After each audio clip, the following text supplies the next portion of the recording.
Bonjour à tous, on se retrouve pour une nouvelle position avec ici le trait pour les blancs.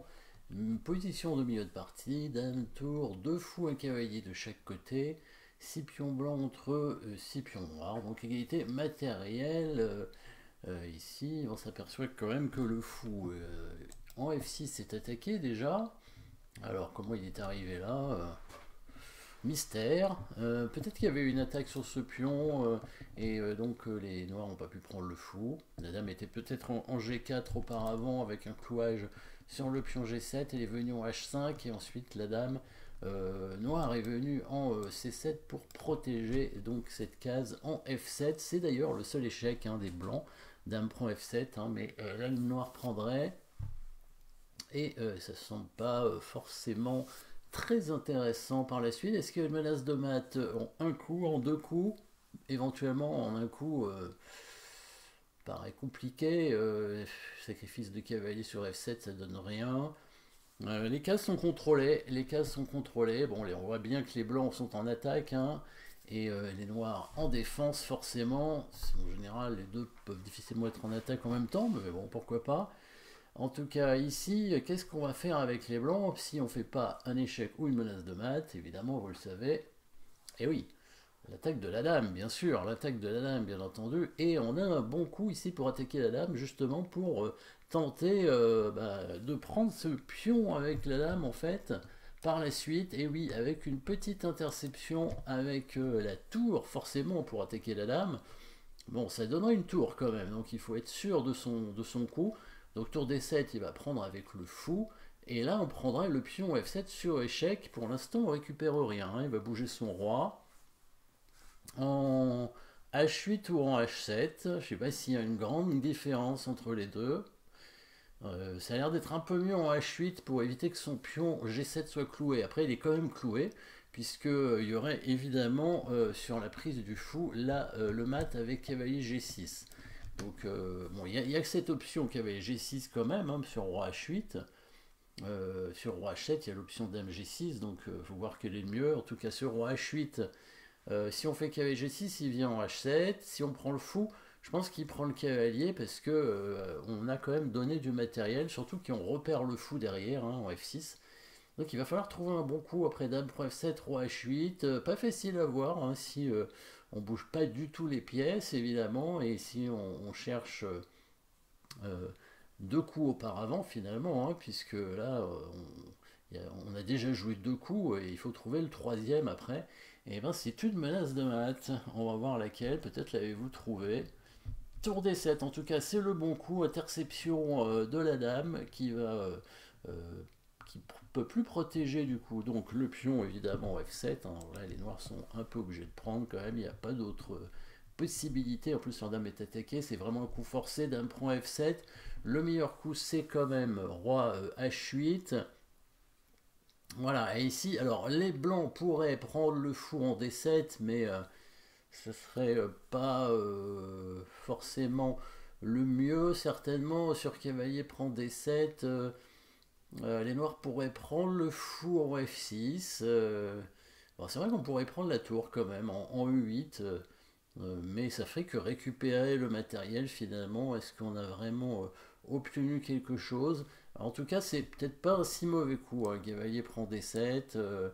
Il y a peut-être le coup cavalier D6 qui est gênant. Voilà, cavalier D6 qui permet d'attaquer la dame tout en protégeant la tour.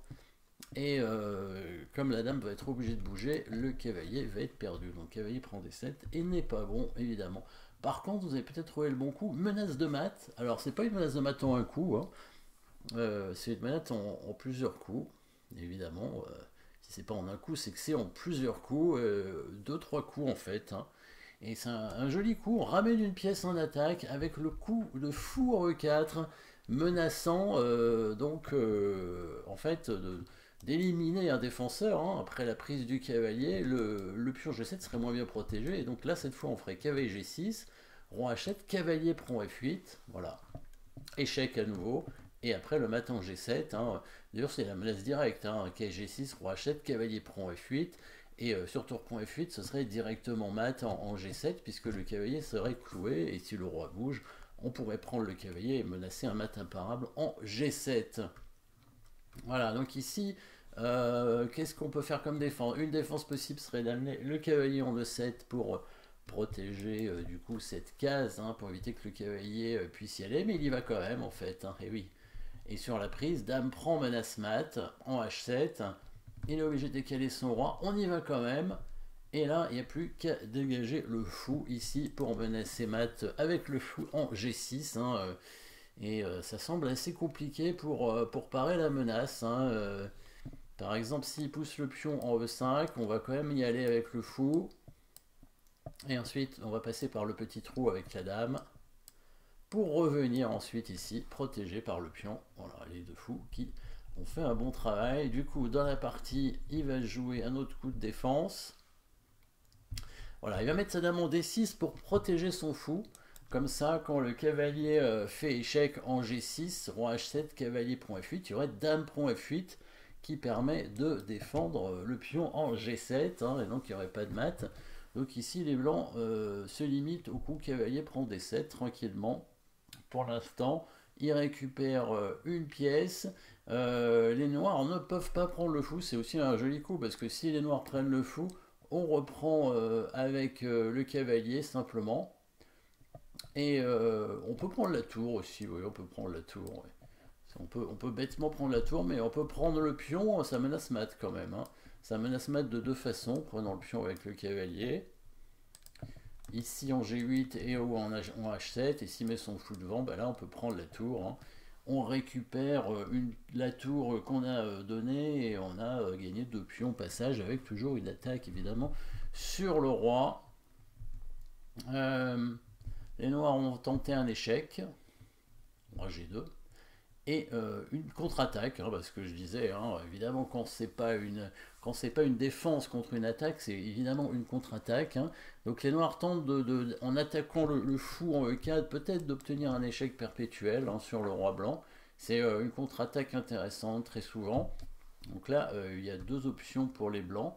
Une bonne option, ça aurait été de prendre le cavalier avec le fou. Voilà, tout simplement. Pion prend fou, obligatoire, je pense.